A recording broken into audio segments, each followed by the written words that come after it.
устал от карантина. И страны мечтают, когда к ним снова приедут туристы.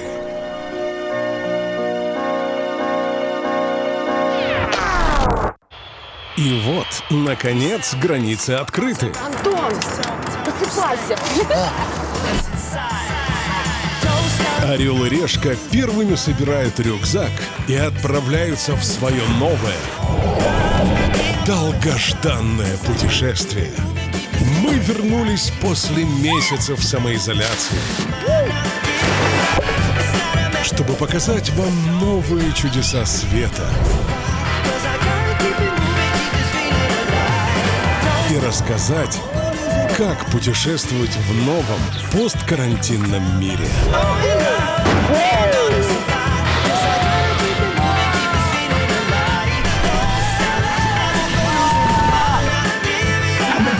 Все, нет, я не могу.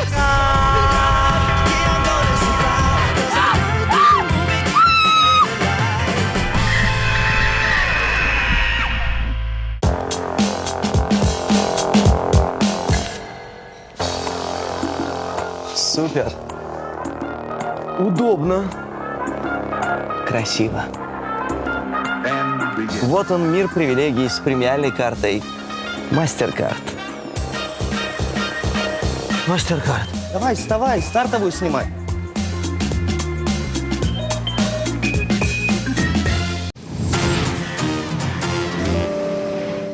Ты такая сегодня красивая, яркая, сочная. Вот эти воспаленные лимфоузлы. Ой, спасибо, Антон. Всем привет, это Орел и Решка Чудеса Света. И мы в Мексике, в городе Чиуауа. О, Чиуауа. Слушай, Антон, а тут есть какое-нибудь чудо света? О, это грандиозный медный каньон. Вау! Слушай, я даже про него не слышала. Поверь, тебе будет очень интересно. Ну что, гордо мексиканский орел? Да кидай уже гордый щегол, Решка! Тихо, подожди. Подожди! Давай.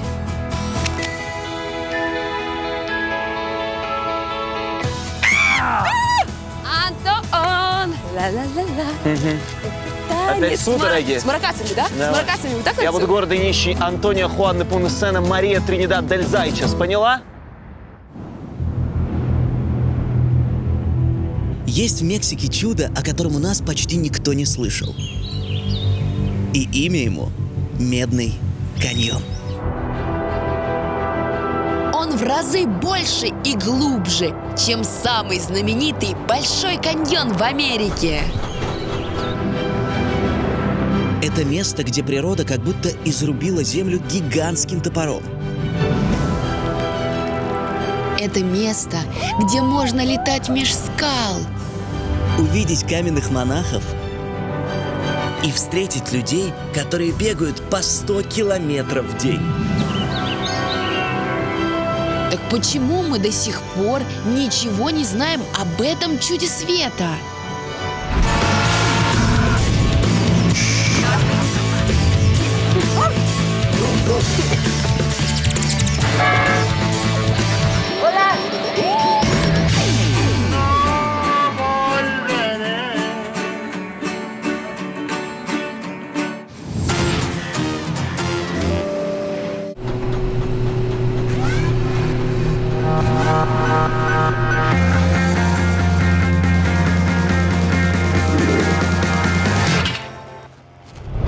Медный каньон – чудо необъятное. Он вытянулся вдоль всего запада Мексики на 600 километров. Существует с десяток способов рассмотреть Медный каньон. И за эти выходные я покажу вам самые дорогие и эффектные. Самый уникальный способ посмотреть на Медный каньон – это, конечно же, свой персональный самолет. Всего каких-то $1200, и у богача уже есть собственные крылья.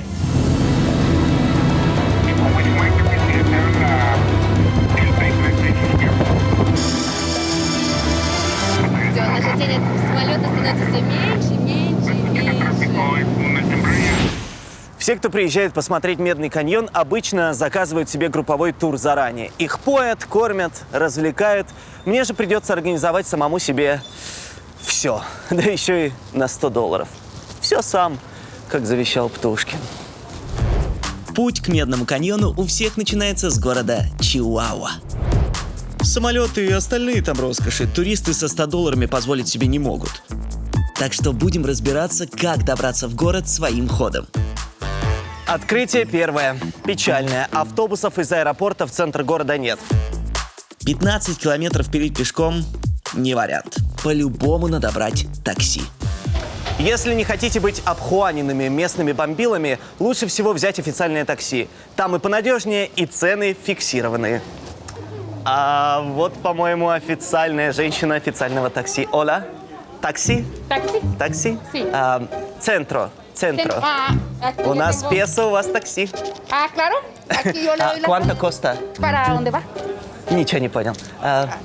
Pues son a 2, de aquí a un poquito más adelante la central camionera. Окей, 215 песо. Ну, дороговато, но выбора нет. Окей, окей. Ok. Sí, ¿le cobro? Лекоро? Le cobro. Лекоро. Ok, está muy Черт bien. его знает, что это. Вот так выглядит пропуск в центр. Оля! Hola. This? Yeah? Okay. Can sit? Yeah. Gracias.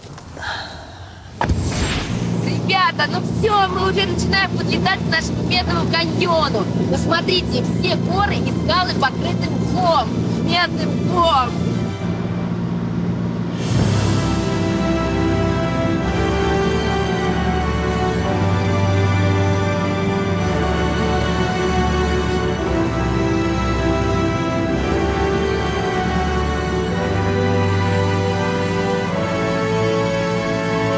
Господи, какая красота! Вы только посмотрите на это!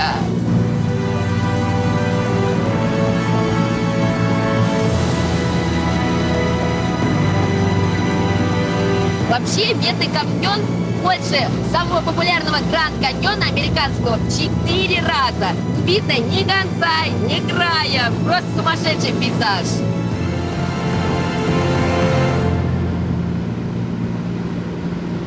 Само название Медный каньон получилось благодаря испанцам, потому что они ошибочно приняли вот этот вот, да, весь зеленый мох за медь. Думали, тут есть деньги, а нет. Как же появилась такая красотища? Давным-давно здесь протекали 6 рек, и каждая пыталась найти себе дорогу в скалах. За много лет реки прорубили на своем пути глубокие и узкие ущелья, глубиной почти в 2000 метров.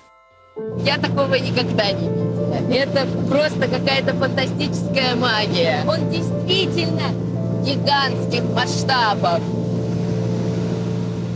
Класс! Теперь чудо света в памяти навсегда.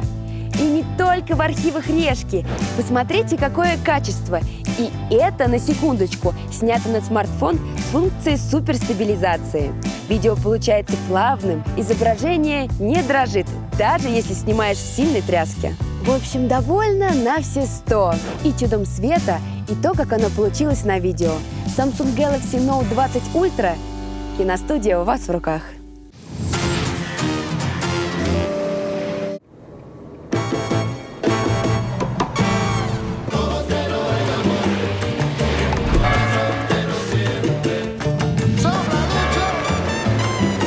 Городок Чиуауа. Все о нем слышали в песне диджея Бопа. Но как этот Чиуауа выглядит, мало кто знает.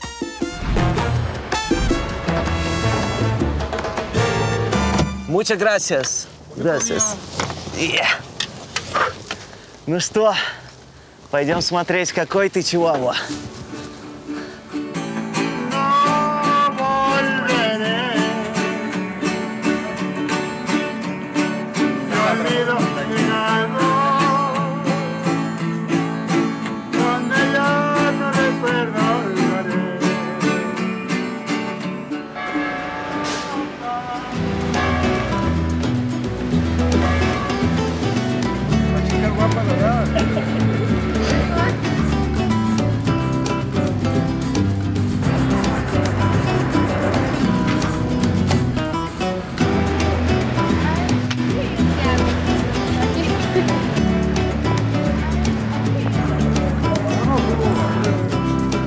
Чиуауа прославился на весь мир тем, что в этих местах вывели породу собак чихуахуа. Их предков индейцы тальтеки называли течичи и считали эту собачку священной.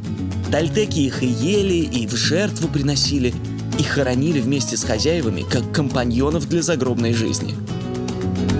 А между прочим, название породы пошло от названия этого штата. Ну, такое ощущение, что местные об этом вообще не знают. А я их люблю, я ведь чихуахуа от мира ведущих. Самый живописный способ посмотреть на каньон – это проехаться на поезде по ущелью, там, где нет дорог.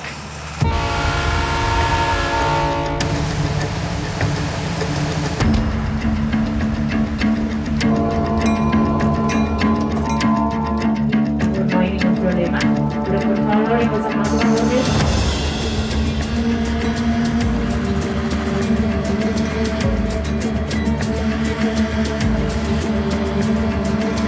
Сама дорога называется Чепе. Это сокращенное Че – Чиуауа, а П – Пасифик. То есть, получается, дорога ведет от самого города Чиуауа до побережья Тихого океана. Весь путь занимает 15 часов, но есть самый красивый участок, который можно проехать всего за 3 часа. Вот туда-то я и хочу попасть.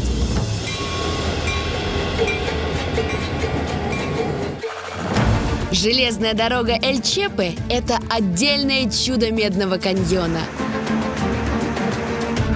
653 километра, 37 мостов и 86 туннелей. Раньше это был самый главный торговый путь из центра страны до побережья. По нему двигались составы с серебряной рудой. А сейчас здесь ходит самый шикарный туристический поезд Мексики.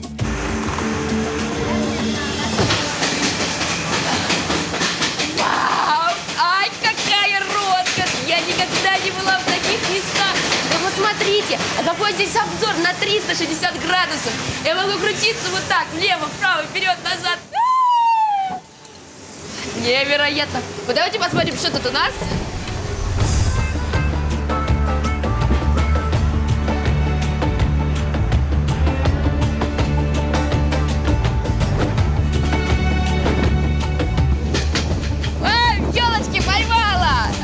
Частичку Мексики!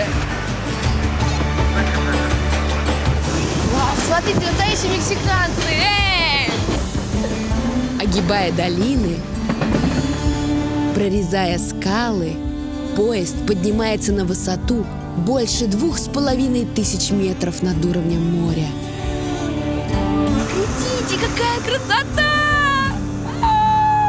Сколько подо мной метров!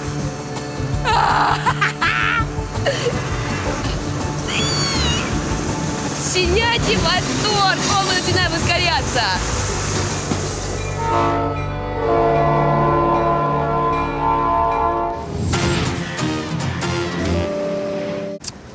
Ну что тут сказать, песня Чиуауа раз в 100 веселее города Чиуауа. Вот не совру, посмотреть здесь можно разве что на кафедральный собор Святого Креста. Но туристу будет полезно знать, что есть у Чиуауа и темная сторона, о которой никто не узнает из веселой песенки. Чиуауа – это столица самого опасного штата Мексики.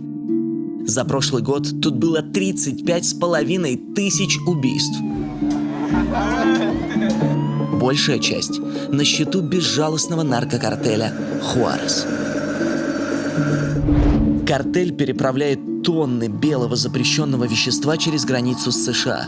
Через Чиуауа проходят, только вдумайтесь, 3 миллиарда наркодолларов в год. Почти столько же зарабатывает Netflix или Facebook. Конечно, наркокартели – это безусловное зло. Но в Чиуауа его членов, наркос, все боятся и молча терпят. А все потому, что наркокартель здесь практически градообразующее предприятие. Поэтому самые высокооплачиваемые профессии – это учителя, которые учат их детей, врачи, которые их лечат, адвокаты, которые их защищают, и архитекторы, которые строят им дома. Главари банд, выпендриваясь друг перед другом, строят себе дизайнерские особняки один другого роскошнее. Это один из самых богатых районов Чиуауа – Аркадос. Но здесь его любя называют Наркадос. Как говорится, назван по профессии местных жителей. Если видите двойной забор в 15 метров, колючую проволоку, а за ним красивую виллу, не сомневайтесь, там точно живет кто-то из наркос.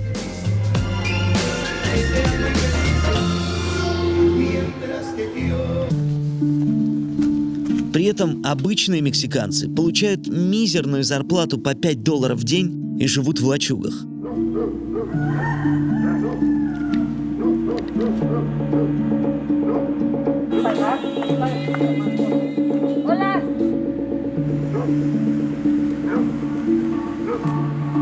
Чтобы хоть как-то прокормить своих детей, женщины стали больше работать.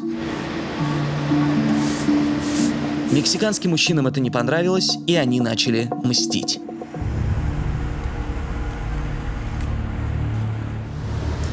В центре Чиуауа есть один вот такой мрачный памятник, монумент нераскрытых преступлений.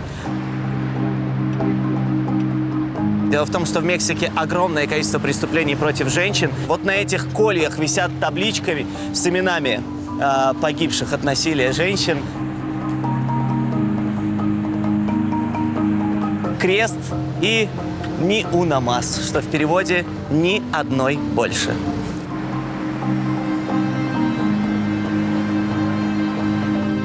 Жутковато. Несколько лет назад здесь было спокойно, а сейчас гораздо опасней. А опасно из-за чего? Разборки наркокартелей. Они воюют за территорию. А туристу тут безопасно или тоже лучше ночью никуда не ходить? В центре города тебя никто не тронет. А если свернуть куда-нибудь в переулок? 50 на 50. Уже как повезет. Да, Чиуауа — это вам не Мальдивы. И любопытный турист здесь не самый желанный гость. Просто будьте осторожны.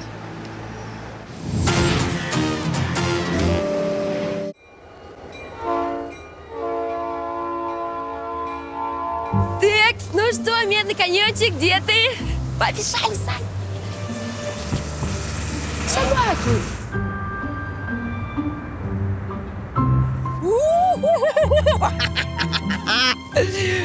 Вот это я вам сейчас покажу красотулечку.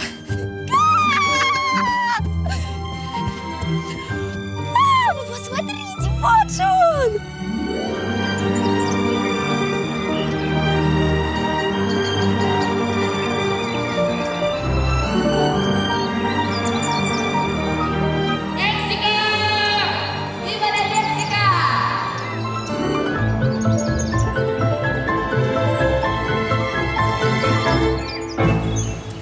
Хочется раствориться в моменте.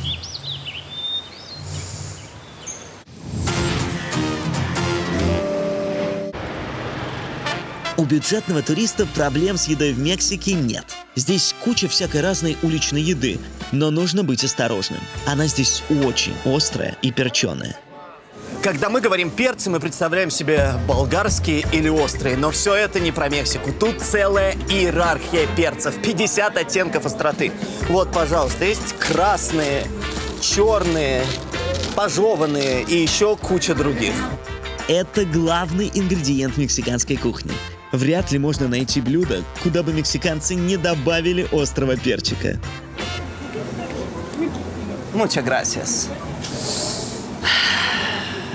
Да начнется шоу.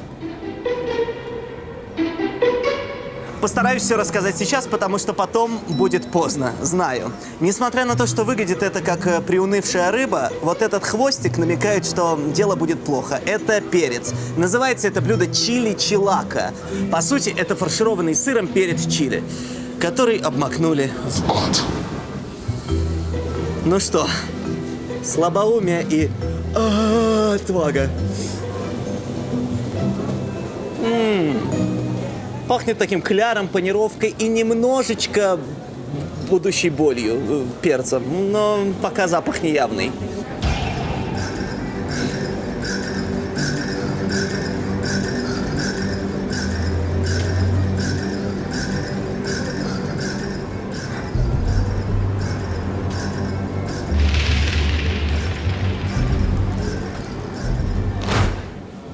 Честно, я что-то ничего не понимаю. Вообще, я прекрасно знаю, что в мире не так много вещей, которые заставляют меня плакать. Это мелодрамы, словарный запас Василисы и мексиканские перцы. Но этот не острый вообще. По вкусу это как баклажан в кляре, фаршированный сыром. Ничего необычного. Похож на какой-то мягкий козий сыр.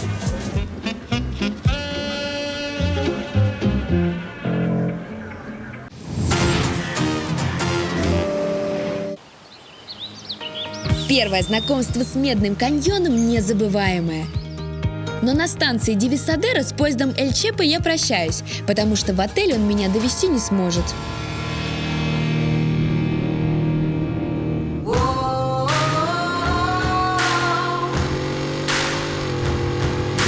а это, кажется, мой едет. Вовремя. Музыку.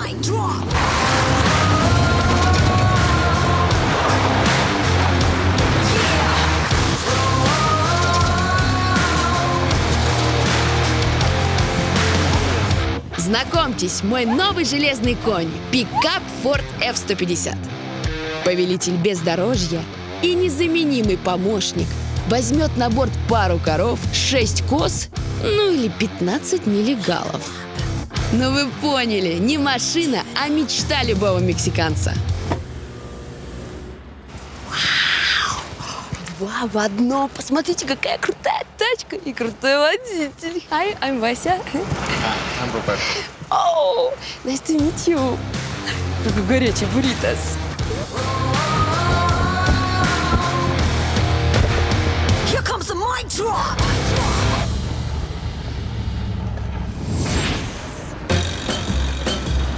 Ну все, в Чиуауа я уже все увидел, пора отправляться смотреть на Медный каньон. Добраться к нему можно несколькими способами. На автобусе. Идет долго, ходит редко. На такси, но это 263 километра, не потяну. Остается последний вариант – арендовать авто. «Антонио, амиго, но как ты собираешься арендовать себе авто?» – спросит меня опытный путешественник. «У тебя же нет кредитной карты, чтобы компания зафиксировала на ней энную сумму денег на случай, если ты повредишь автомобиль. А зная тебя, ты повредишь автомобиль». Да, так работает во всем мире, но не здесь. Тут можно арендовать машину в гараже у какого-нибудь дяди Хуана. А я так и сделаю. Молодые люди, кто последний к дяде Хуану? О, ну вот. Табличка говорит, что я на месте. Пожалуйста, аренда машин. Я и мои глаза, когда я сижу за рулем. Мне сюда. Да, заходите. Здравствуйте. Здравствуйте. Антонио Хуан Непомусена, Мария Тринидад дель Зайчес. Mucho gusto, René Pérez, aquí es Ranatur Chihuahua. 1-1. Я хочу арендовать самую дешевую машину. Сколько это будет стоить? 350 песо в день. Por día. Это... Это почти треть всех моих денег. Но зато я смогу запросто объездить все чудо света. Так, сразу страховка не нужна. Можно даже без ковриков. Руль есть? Руль? Sí. Все, мне хватит. Окей. Вот ключи, держи. Muchas gracias. Спасибо. Muchas gracias. Вот вы и подписали приговор своей машине. Удачи.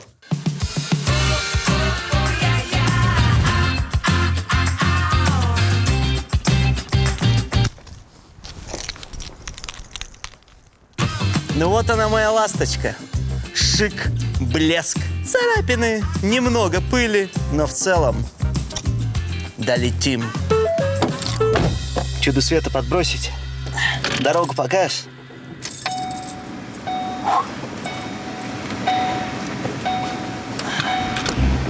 дороге со мной ты поймешь, что самое страшное в Мексике – это не наркокартели.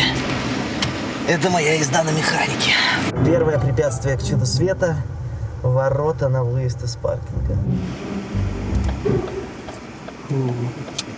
Это я сейчас чисто на страхе выехал.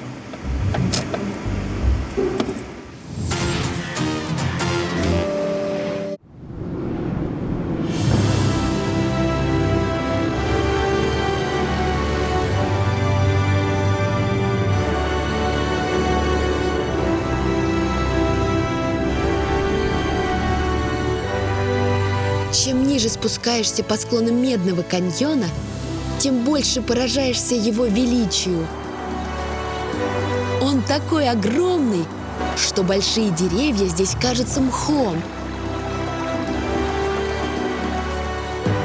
Гигантские валуны песчинками на склоне,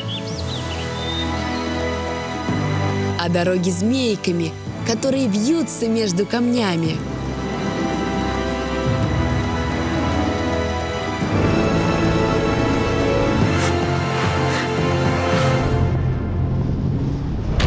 Когда я летала на самолете, то заприметила на краю скалы отель и сразу решила, остановлюсь именно там. Oh, yes. Thank you. Thank you. See you. Отелем на обрыве оказался пятизвездочный Мирадор в самом сердце чуда света.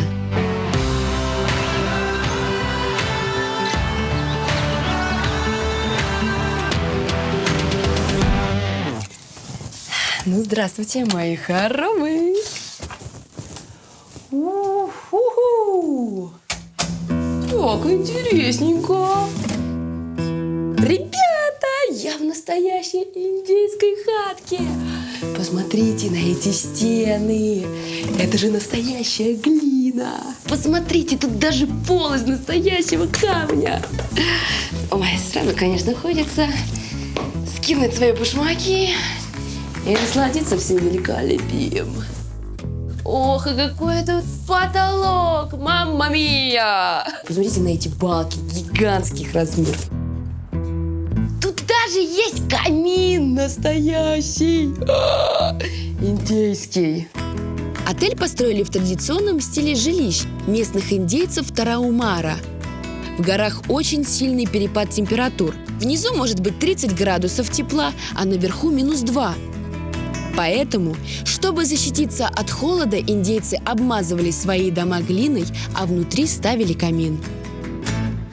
Но изюминкой моего номера – это, конечно же, вид на каньон. Правда, я его видела сегодня уже 1000 раз, но он все равно все такой же величественный.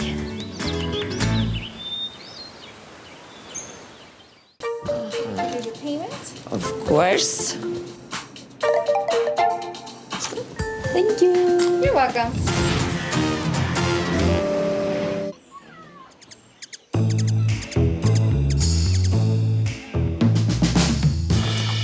В моем отеле есть одно удивительное место.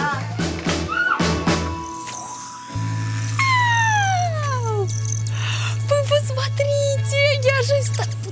Вы поняли, это колибри.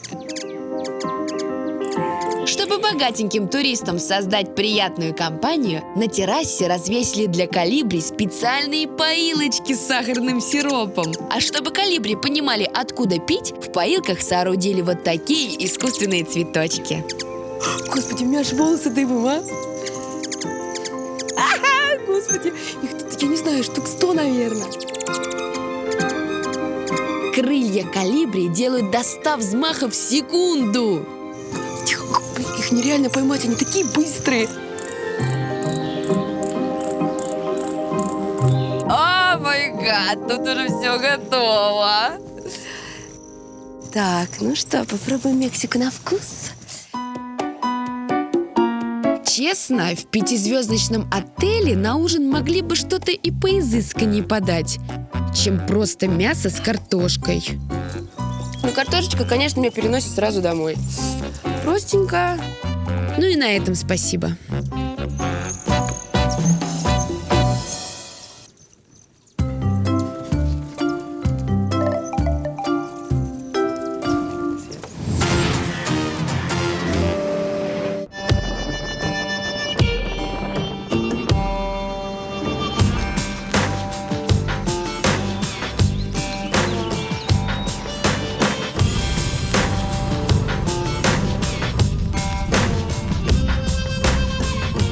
Уже к закату я наконец-то добрался к Медному каньону. Придирчивый зритель спросит меня: Антонио, Зайчес, а где же ты будешь ночевать? Ты же потратил почти все свои деньги. А я ему отвечу: Касса дель Антонио, номер Супер Смарт. Односпальная кровать, кондиционер, мини-бар, подставка для шляпы и будильник. И самое главное – туалет.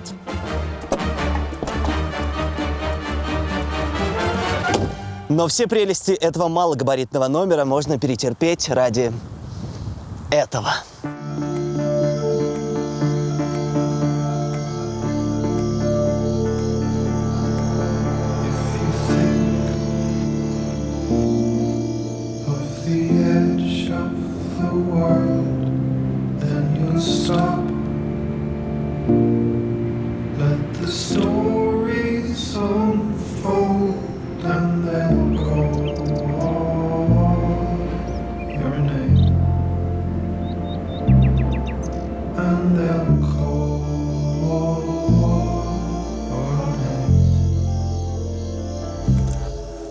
Ну все, грандиозное световое шоу закончилось.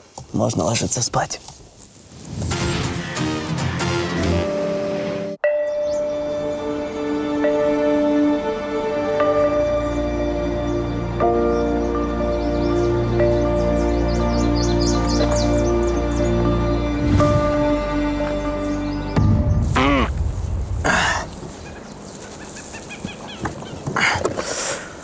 Убежал. Ноги замерзли и затекли. Вообще, ночевать в машине не самое приятное занятие. Часть тебя спит, часть свисает, потом они меняются. И ремни впиваются в бока. Но в целом даже выспался. Сейчас верну прежнюю форму тела и поеду еще ближе к чуду.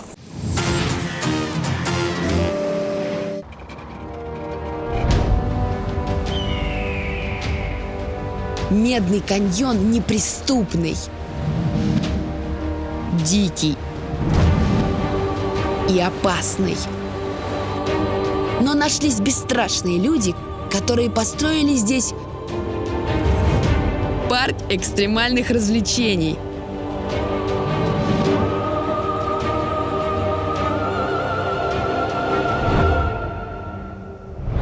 С канатными дорогами, зиплайнами и адскими тропами с препятствиями. В обычный парк развлечений заходят через турникет. Но в парк приключений Медного каньона нужно добираться по канатной дороге. Это путь в 3 километра над бездонным ущельем.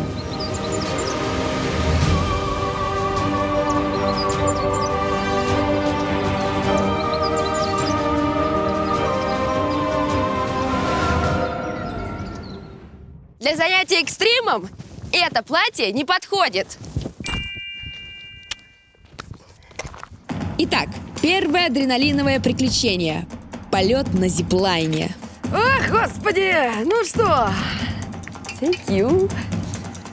Ребята! Вы посмотрите на это! О! Это что, я должна буду туда лететь? Боже мой, ребята, вы посмотрите, какая здесь высота! Представляете, это самый длинный зиплайн в мире. Там около 2600 метров, поэтому я буду лететь очень-очень медленно. Ну, где-то там 100 километров в час. Нормальный человек скажет: ты идите в баню. Но экстремалы, не думая, заплатят $60 и с радостью сиганут вниз. Так все уже, все, go? О май гад, серьезно? Как такого меня жизнь не готовила? Все, ладно, слышал, все, я спокойно. Так, сейчас будет прыжок. Ага, ну что? Мне кажется, я буду очень сильно кричать. Так, ну что, я...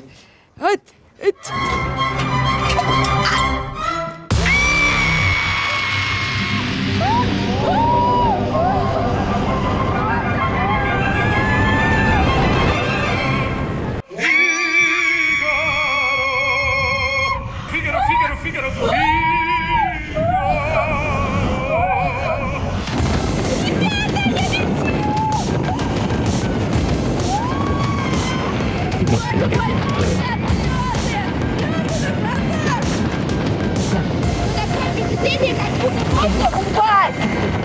Лови меня!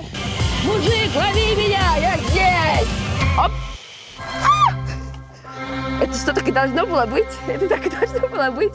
Я думала, я башку сейчас врежусь. Первые 3 секунды очень страшно, просто в рот мне ноги. А потом даже как-то расслабляешься и такой, прям, ловишь кайф.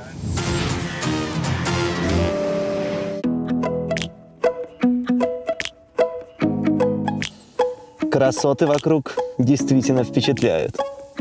Смотри, можно приблизить даже самые отдаленные объекты. И качество не теряется, как будто до них рукой подать. Ну или, в моем случае, подать спейсзумом. Но я ведь профи. В Медном каньоне природа, похоже, была в ударе. Что не долина, отдельное чудо. Долина грибов. А где грибы? Ага. Скат, пухлый скат, торпеда, подводная лодка, просто камень. Тут не придумал. Грибов нет. Вот тут природа постаралась. Если встать и посмотреть с определенного ракурса, то похоже на гриб. Ну, правда, такой гриб из детских рисунков, но все равно прикольно. Гриб. О, собака под грибами.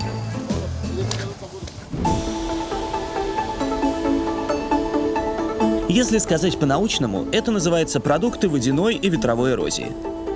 Ну а если по-Васиному, ух ты, ой, как его ветром понавыдувало. Рядом с долиной грибов есть еще долина лягушек.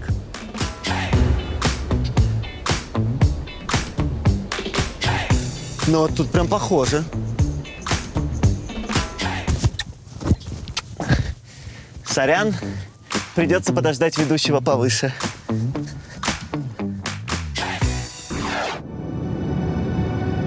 Но самое впечатляющее – это долина монахов.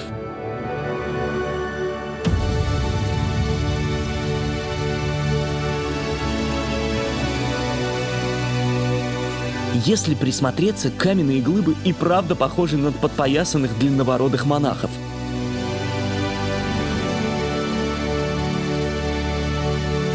Хотя местные индейцы считают, что монахи тут ни при чем. И эти столбы — это символ плодородия, потому что напоминают они символ плодородия. Побывав в этих долинах, я понял 2 вещи. Первое, что природа создает фантастическую красоту. А второе, что у мексиканцев очень богатое воображение.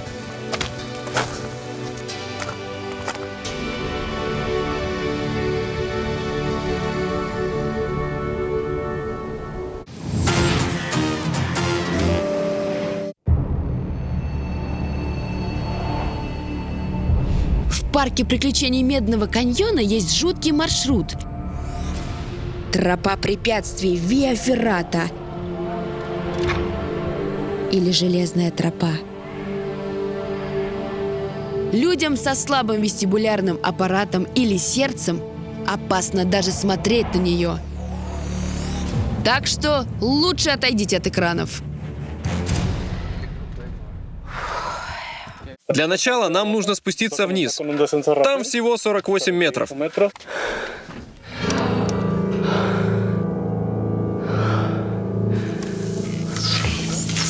Я это не сделаю.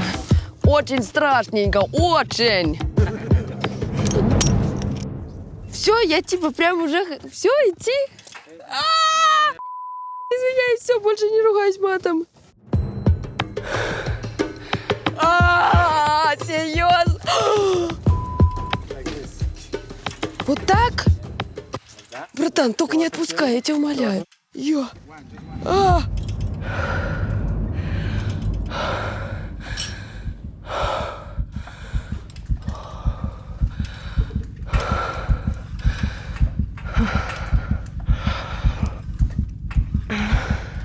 Anybody меня слышит? Ой-ой-ой-ой-ой-ой!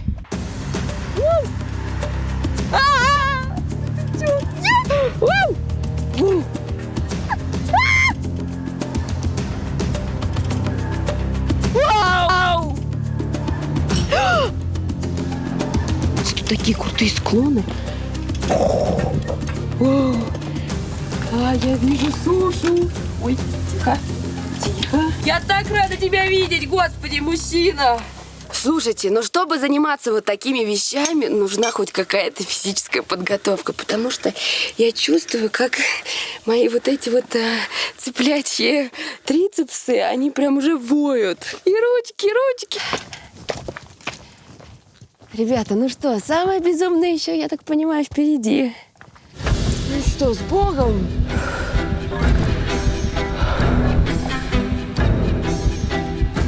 Так, Василиса собралась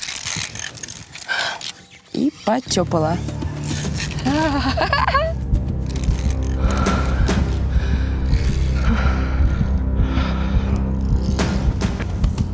Тут будет больно падать. Тихо. Ага. Вау! О, серьезно?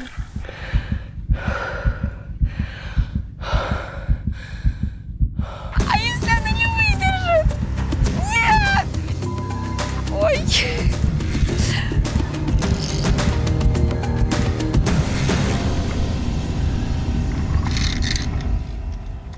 О, Боже!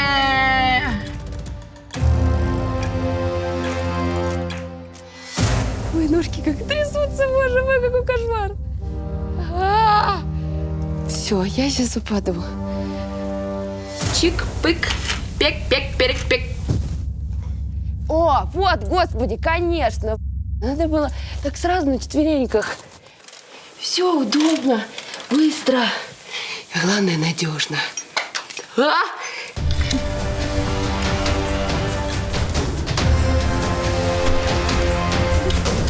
Нет, я не буду, я упаду.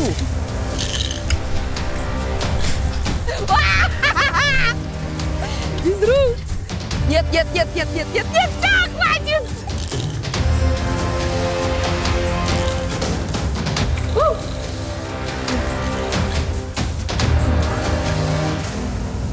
You can go. Нет, after you. You will be first. Вау! Класс! Слушай, он прям как кошка. Так, ребята, я стою перед выбором. Я могу преодолеть эту пропасть либо как обычный человек, да, вот тут, видите, полезть по скалам, либо воспользоваться тарзанкой и парить как обезьяна. Конечно же, я выбираю второй вариант. Я же ведущая «Орла и Решки». Тузы кактус прыгать? Не, вашего начальника. Ребят, я как обычно ничего не поняла. Мой стиль узнаваемый. Все, go! Yes, of course! Yes, да!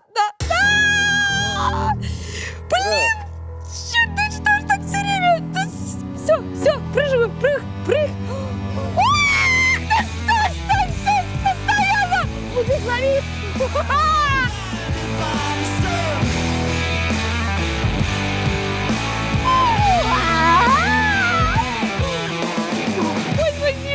Поймал меня. Господи, ребят, это, кстати, было клево.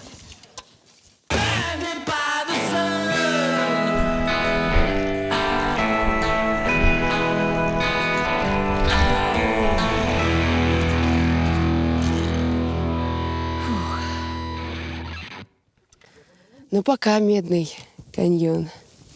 Ты был классненький. Не ожидала, что в каньоне будет так круто. Адреналин зашкаливает. Спасибо, Решка, за возможность прокачать себя. И спасибо моей премиальной карте. Даже на другом континенте она открывает кучу возможностей и делает отдых особенным. С MasterCard ты всегда получаешь больше.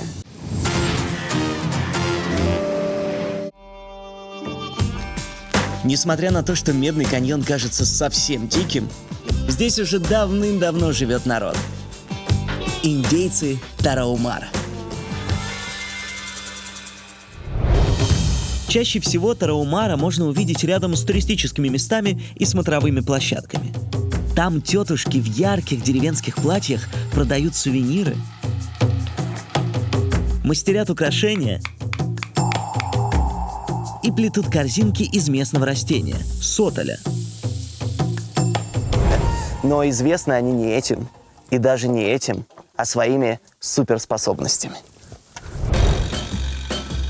Тарахумара – это племя бегунов. На самом деле их зовут рарамури, что в переводе «бегущие ноги».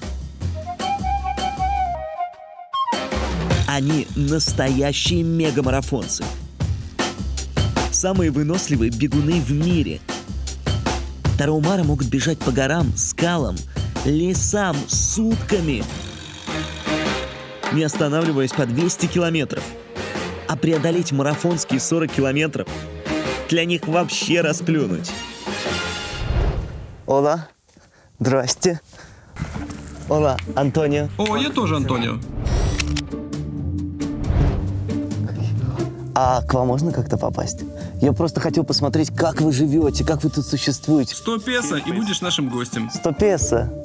Хорошо, не так и дорого. Хвала вирусу. Вот так за $5 индейцы подхватывают туристов и показывают, как живут. Здравствуйте, матушка Тарахумара. А куда вы меня тащите? Антонио? Каталина. Каталина, мое любимое имя. Боже, в каком бесконечно красивом месте вы живете. Я вам так завидую. Тарахумара живут в маленьких таких хибарках прямо у обрыва. Внутри все просто. Каменный пол, каменный потолок. Тут вот такой деревянная пристроечка, кровать со столом и печушка. Все в пределах 3 шагов. В этой пещерке живет только одна семья из 6 человек.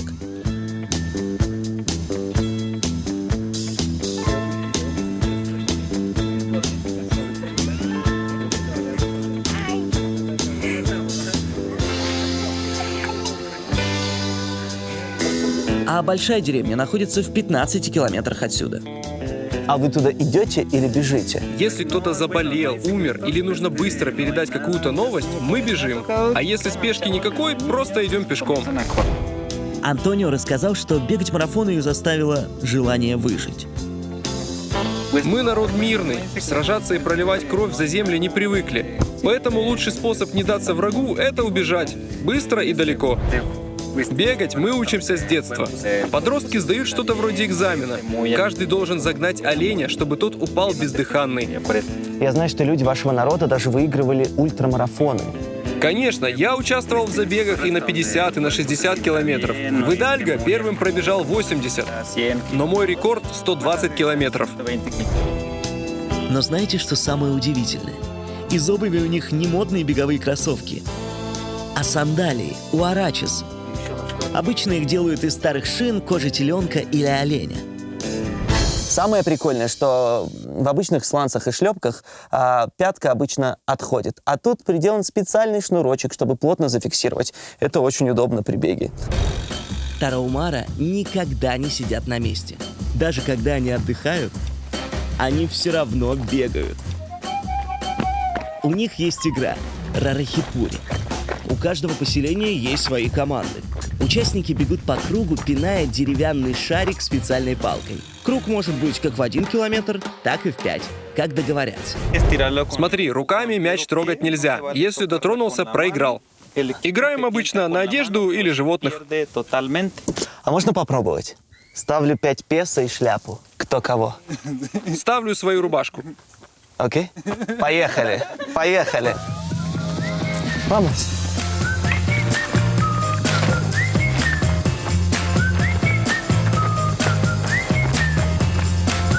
Пока он не видит, буду помогать себе всеми частями тела. Опа! Неудачник. Это, по-моему, его мяч. На войне, как на войне. Да! Ты зачем у меня мяч забрал? Не докажешь. На видео все записано. Удаляй.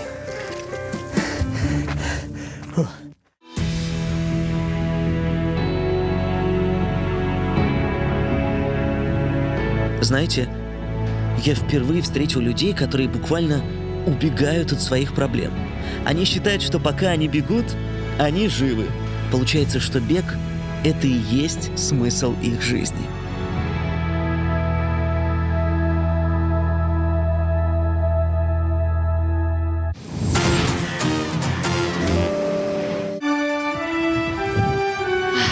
Невероятный вид! Идеальное место, чтобы спрятать для вас клад от орла и решки. По дороге в город Чиуауа есть смотровая площадка Серро де ла Кампана. Там, в ущелье между телевышками, и спрятаны $100. Поищите, в общем, там, под грудой камней. Удачи!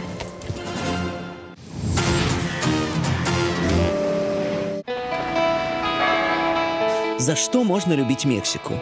За богатую историю, за кухню с огоньком, за душевные песни музыкантов мариачи.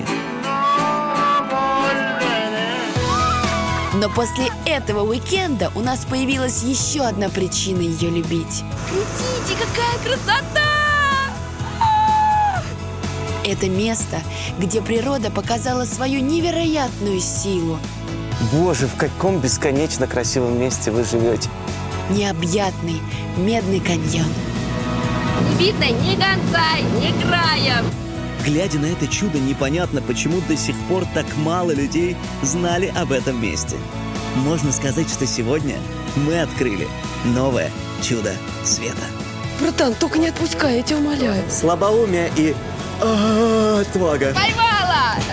Частичку Мексики! Антонио Хуан Непомусена, Мария Тринидад дель Зайчес. Такой горячий бурритос. Касса дель Антонио, номер Супер Смарт. Мужик, лови меня, я здесь! Сорян, придется подождать ведущего повыше.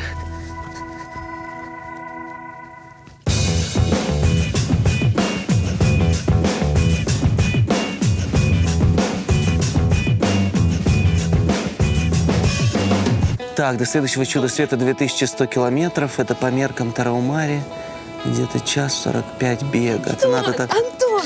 Ола, сеньорита. Я его видела, Hola. он так... О, thank you, gracias. Он такой огромный. А? Медный каньон. Он такой, невероятной красоты. А ты знаешь, меня помимо масштабов поразили люди, которые живут в этом Медном каньоне. Так и что, мы можем ехать домой? Не, вперед к следующему чуду света, к сенотам.